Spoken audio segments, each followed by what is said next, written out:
3 பேர் சேம் குருடர்கள் தான். ஆனா 3 பேருக்கு ஆண்டவர் கொடுத்தது என்னது? 3 விதமான விடுதலை அவர் கொடுத்தார். அப்ப கொடுத்தாருன்னா அது மட்டும் இல்லை, இந்த 3வது குருடனுக்கு அவர் செய்த இன்னொரு வேலை உண்டு. கிராமத்துக்கு வெளியே பிடிச்சு கொண்டு போயிட்டார். வேதாகமத்தை நீங்க பார்த்தீங்கன்னா தெரியும், கிராமத்துக்கு வெளியே பட்டணத்துக்கு அவன் நின்ன பட்டணத்தை விட்டு வெளியே கொண்டு போய் பெத்சாயிதாவை விட்டு வெளியே கொண்டு போயிட்டார். கொண்டு போய் தான் அவனை சுகப்படுத்தினார். ஏன் அப்படி கொண்டு போனார் அப்படின்னா வேதாகம ரகசியம் உண்டு.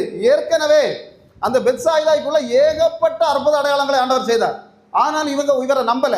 அதுக்கப்புறம் ஆண்டவர் முடிவு பண்ணார், இனி இந்த பயக்க கிட்ட என்ன செய்யக்கூடாது, ஒரு அற்புதத்தை. இன்னைக்கு அப்படிதான், எந்த சபையாக இருந்தாலும் சரி, ஆண்டவர் செய்யக்கூடிய அற்புதத்தை நம்பாம இருந்தாங்கன்னா திரும்ப அந்த சபைக்குள்ள என்ன செய்ய மாட்டார், எந்த அற்புத அடையாளங்களும் செய்ய மாட்டார். ஆண்டவர் அப்படிதான் அந்த இடத்துல செய்யாம, ஏற்கனவே மத்தேயு 11:21 சொன்னார், கெராசினே பெத்சாயிதே உனக்கு ஐயோ அப்படின்னு சொல்றாரு. ஏன்னா சொன்னா, தீருவுக்கும் சீதோனுக்கும் உன்னிடத்தில் செய்யப்பட்ட அற்புதங்களை செய்திருந்தால் அவர்கள் ரெட்டுடுத்தி அமர்ந்திருப்பார்கள், இதுக்கு முன்ன மனம் திரும்பி இருப்பார்கள்.